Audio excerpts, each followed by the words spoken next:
formed in the sea. This is a harmful algae bloom, a byproduct of bioremediation that manifests when algae starts to grow uncontrollably, forming a layer on the ocean surface blocking sunlight. This can be exacerbated by climate change. Oil booms are floating barriers used to contain spills in the sea. They are flexible and float on water. This can be controlled into imagining a new productive landscape, one that generated the design for this new community.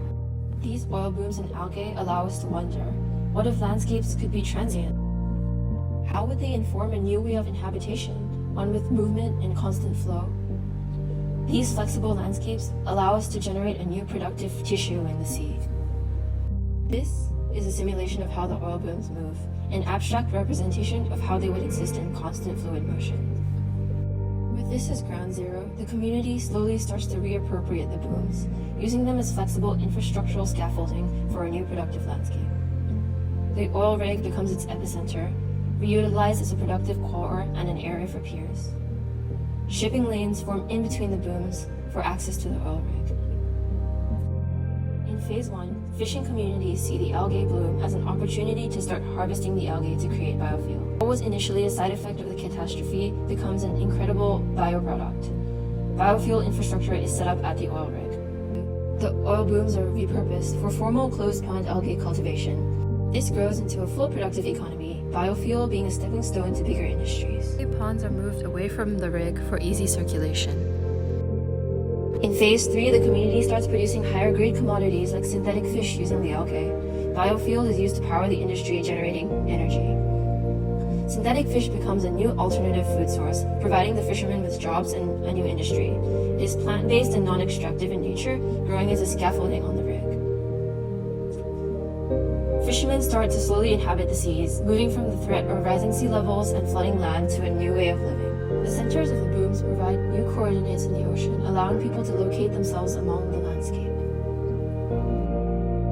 Following this, seaweed and agriculture cultivation starts.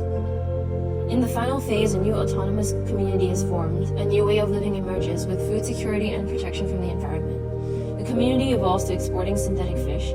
Their prototypical infrastructures also evolve to geoengineer, promoting carbon drawdown. Productivity is fixed. However, the algae in between acts as gardens, sliding in between them. It's a communal way of living, where all are responsible for the public space in between, and infrastructure is designed in a way to allow space for movement. This results in an amalgam, a new type of moving tissue. In the rig, material flow starts with the harvesting of algae. It's then brought to the base and processed into biofuel. The biofuel is pumped up into the scaffold, powering up the synthetic fish labs.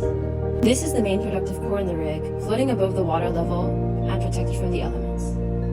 Lift cores connect to the labs and scaffolding grows with the community. Here, algae is used to produce plant-based synthetic fish, the main export and food source.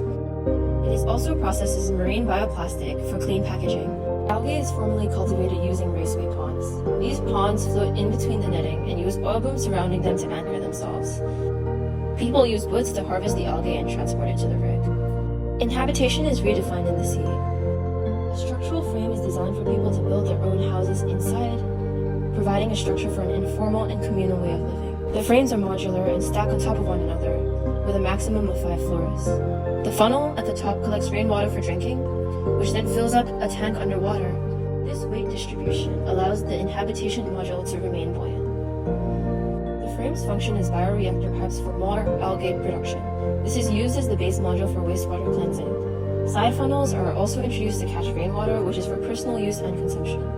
Although people build their own houses, rules of space occupancy in the frames are imposed to ensure circulation and light penetration. The frames are first subdivided, and beams and columns are placed every 10 meters. The columns act as a basis for houses to attach. The first level center fills up.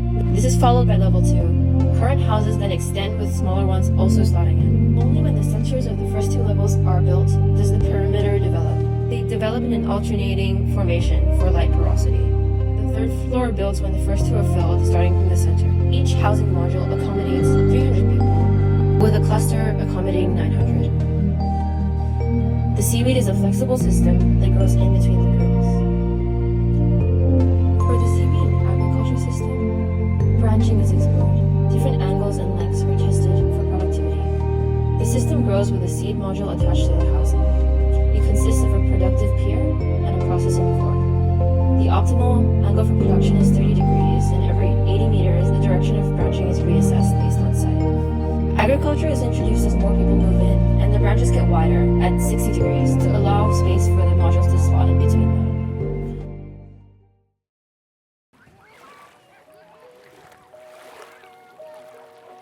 Come see how we live.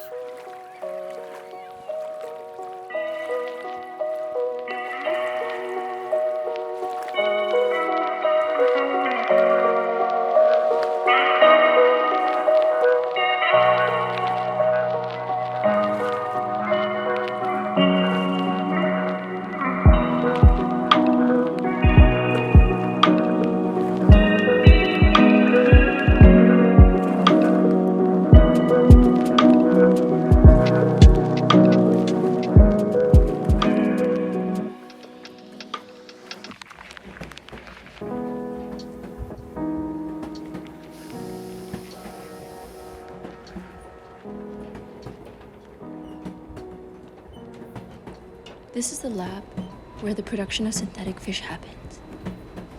The community here used to be fishermen, but the labs now are filled with people doing research on new technology and production.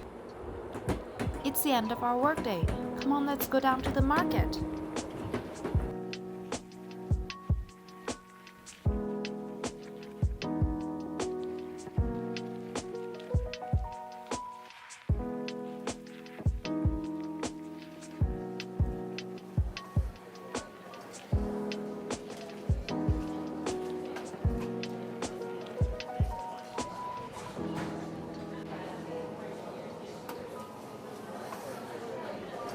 Wow, there is so much activity here. You could never imagine this on an oil rig.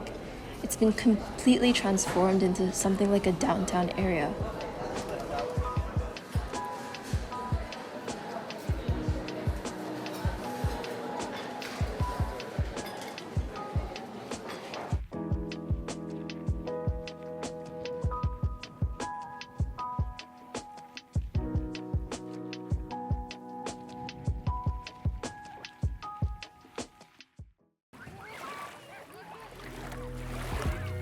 When you first arrive at the city, you get to these piers, which have become a place of gathering.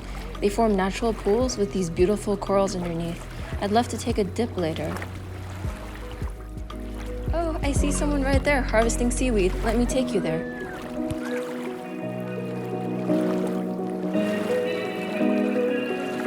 People here stay true to their roots as fishermen and dive to harvest seaweed as a fruit source. Kelp forests contribute to carbon drawdown too. It's a communal effort to combat future climate emergencies.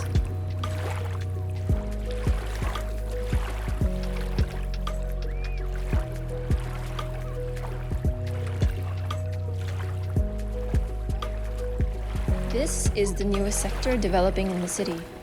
The first floor is where people come together to eat, share, and spend time together.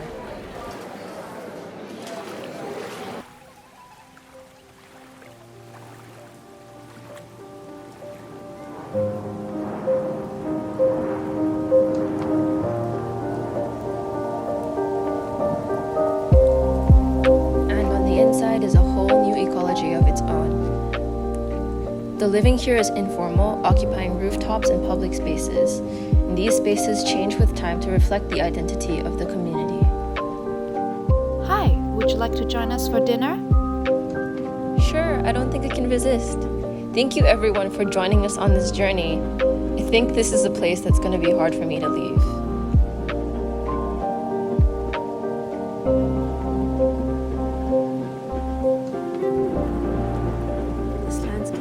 Contains everything we need for a better tomorrow.